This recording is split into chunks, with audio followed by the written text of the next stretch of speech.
8 steps to deeper intimacy. Each step invites you to move closer, not just physically, but emotionally, intellectually, and spiritually. Remember, you don't have to get it perfect. You can start small, choose one step this week, and explore how it shifts the connection in your relationship. Welcome to the Sexuality Clinic Podcast, designed to help you deepen emotional and physical connections, prioritize your pleasure, and build stronger, more intimate relationships. Hosted by Canadian clinical sexologist Roxanna Smallwood. That's me. This show offers a shame-free space for candid, science-backed discussions on sexual health, body literacy, anatomy, self-exploration, and relationships, both solo and partnered. Whether you're seeking to better understand your body, explore your desires, or communicate your sexual needs with confidence, each episode provides actionable tips and expert insights that empower you to take control of your sexual expression. From understanding the nuances of intimacy and pleasure to building healthier, more fulfilling relationships. This podcast is your go-to guide for all things sex and connection. Ready to prioritize your pleasure and start building the life of your dreams? Tune in now and don't forget to download my free checklist, join the waitlist for my online course, or check out my online adult shop at thesexualityclinic.com. Subscribe today and start your journey toward more confident, connected, and pleasurable relationships.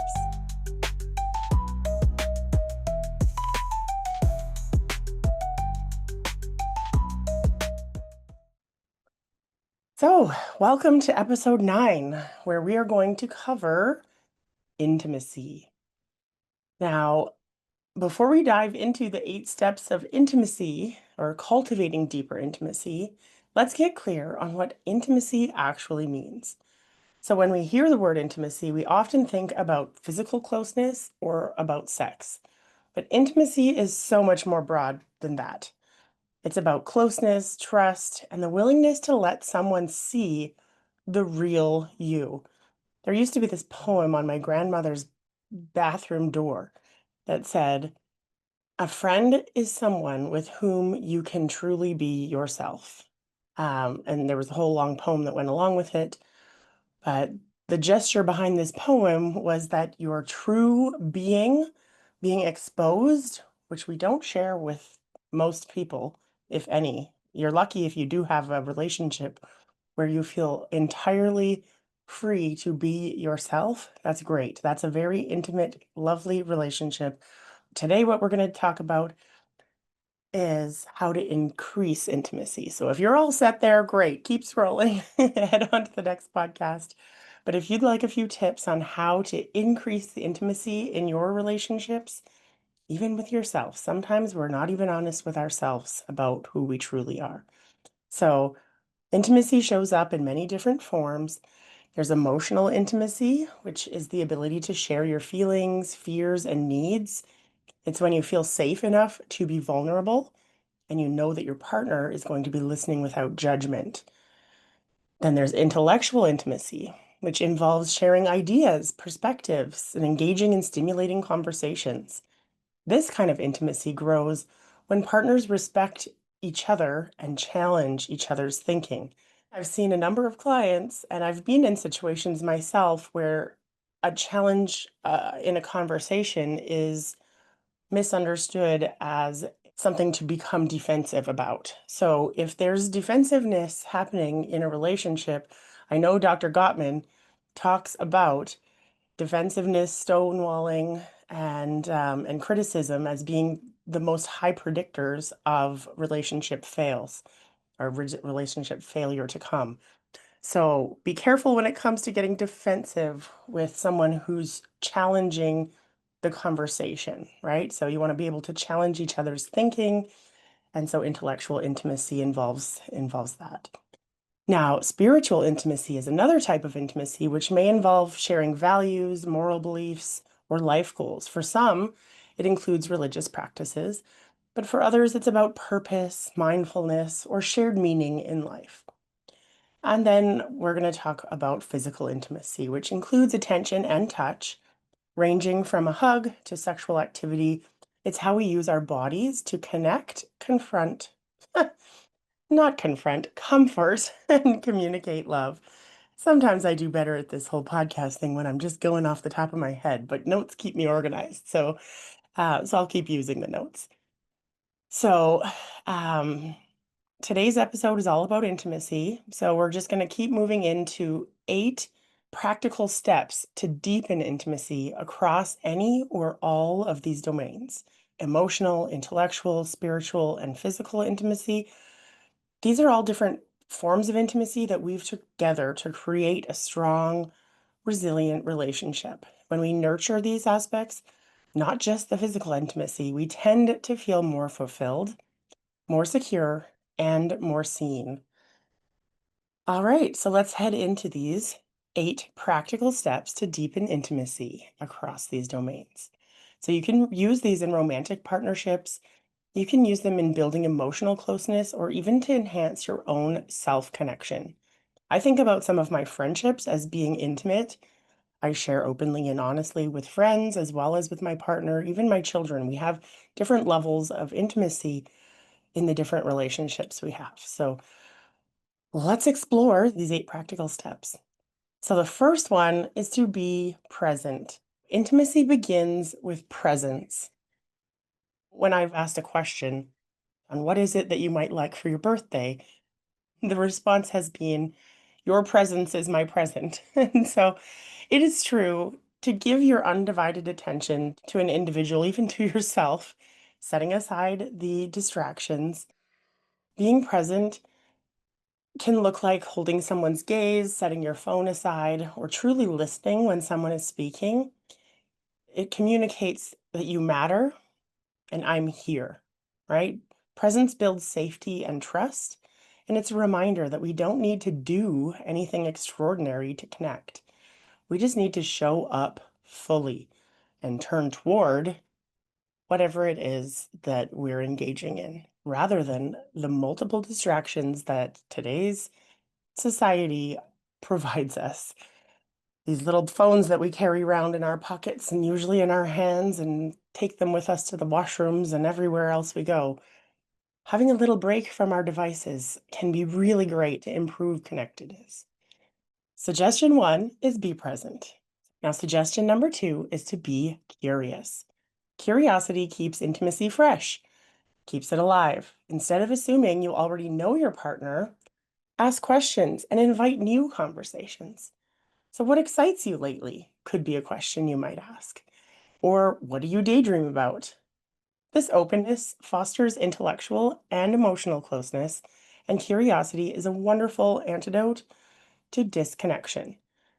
So, if you can get curious, sometimes this curiosity can even move into your bedroom in terms of, I'm curious what the temperature feels like in your play. I'm curious what the pressure feels like. I'm curious what the sensation is that I'm feeling. So, when you're talking about intimacy, while it's not always physical, you can use this curiosity to explore what you are actually sensing as well. So, to be curious about another, but also to be curious about your own sensations and exploration. Suggestion number 3 is to be vulnerable. Vulnerability is courage. It's letting someone see your imperfections, insecurities, and your hopes. It sounds like, I'm scared, I'm not enough, or I've never told anyone this before. This step can build emotional and spiritual intimacy by allowing your partner to hold your truth with tenderness. Suggestion number 4 is to be honoring. To honor someone is to see them, to appreciate their presence, their effort, their uniqueness. It might be a compliment, like, thank you, or it might be an act of service. Try, oh, I love how your mind works, or thank you for always showing up for me.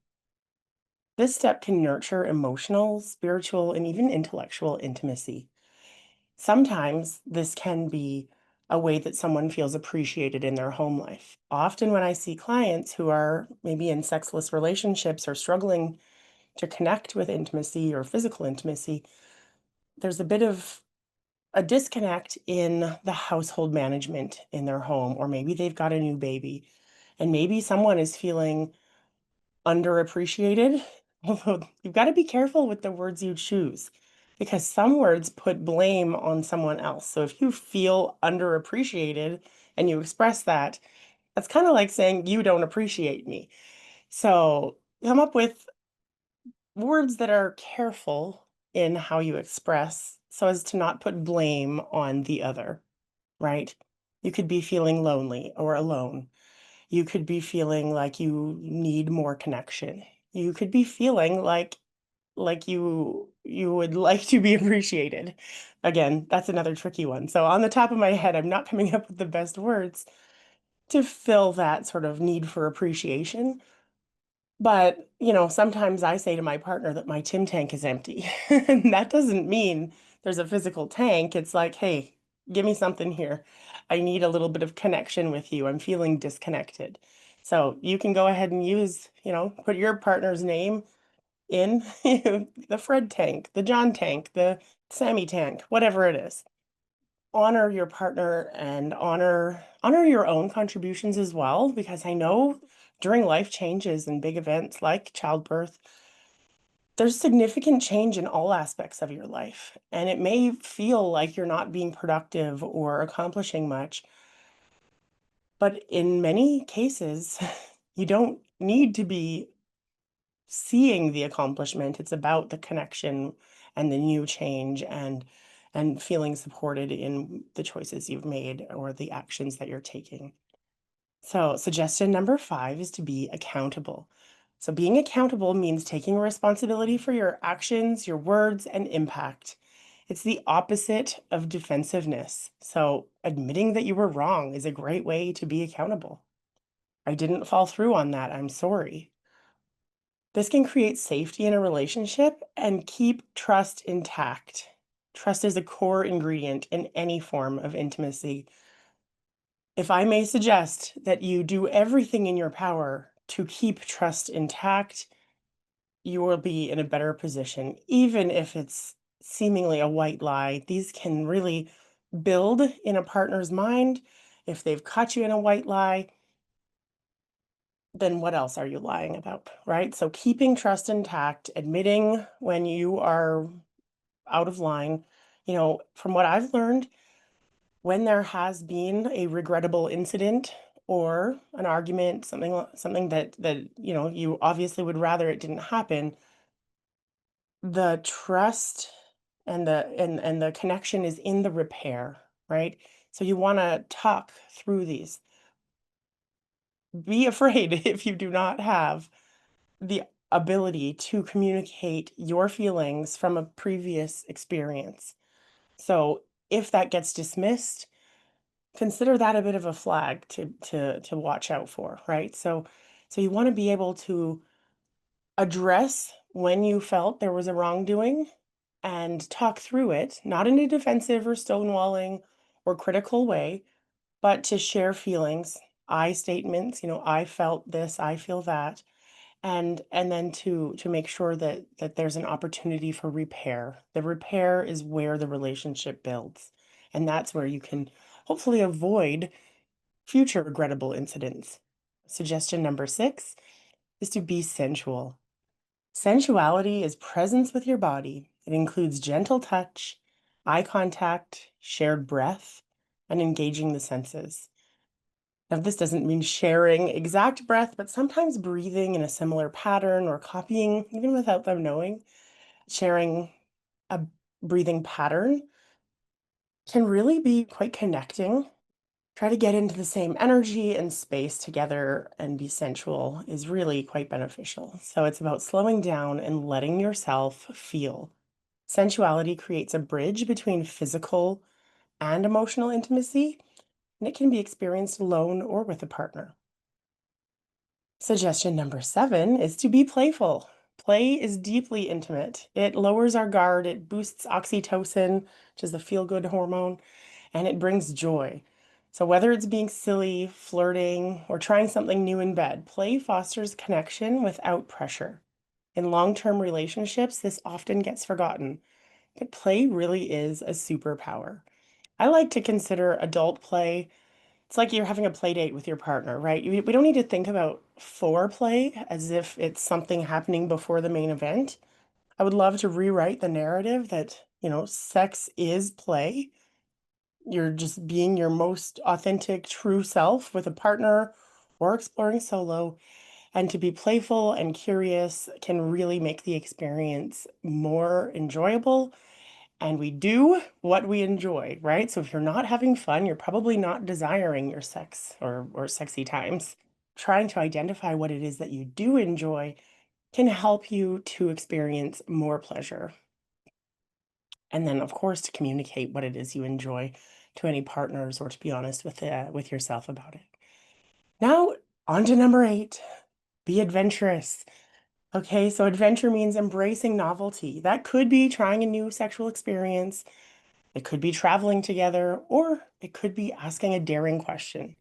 So, adventure builds intellectual, emotional, and physical intimacy by encouraging you to grow together and stretch outside your comfort zone. Now, again, this doesn't mean that you have to buy a whole bunch of gadgets or toys and start including them in your sex life. Not at all. It could be as simple as asking if there's something that your partner's interested in that they haven't tried yet, or if there's something that you're interested in that you haven't tried, express that to a partner.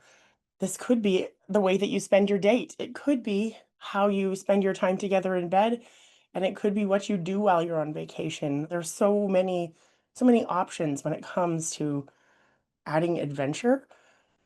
Consider your bucket list and maybe chat with a partner about a bucket list. That could be a great exploration suggestion or a homework assignment, if you will, to write out 50 things you'd like to complete in the next, say, 15 to 20 years, and then have a partner do the same, and then talk about your lists together. This could really build some nice intimacy and some shared sort of ideas, and you can see where things align, and you can also see where they don't align, but make sure that you're not holding your partner back from doing things that they want to do if it's not necessarily what you're interested in. I've been learning more about how Dr. Gottman says turning towards your partner and talking through everything can really foster closeness and great relationship outcomes. But then there's Esther Perel who talks about, having autonomy and individual lives and times away from each other, which can foster closeness in times when you are together. So they're both right. I've listened to Emily Nagoski talk about how the two of them have sort of opposing views, but that they're both right, with quotes, if there can be such a thing as being right when it comes to one's relationship. So turning toward fostering emotional connection, but also spending time individually, making sure that you're feeling supported in achieving your own dreams and goals, right? So adventure is great, whether you're doing the adventure together or not, making sure to have that opportunity to explore and experience your life, which is yours to live, and it's fleeting to experience it and to live it to the fullest. So there you have it. 8 steps to deeper intimacy. Be present, be curious, be vulnerable, be honoring, be accountable, be sensual, be playful, and be adventurous. So each step invites you to move closer, not just physically, but emotionally, intellectually, and spiritually. Remember, you don't have to get it perfect. You can start small, choose one step this week, and explore how it shifts the connection in your relationship. So if you found today's episode helpful, head on over to the sexualityclinic.com to download some of my free tools, explore online courses, and shop products designed to support your intimate journey. You can also make an appointment to see me for 50 minutes or for an hour and a half. So until next time, stay curious, stay connected, and always prioritize your pleasure.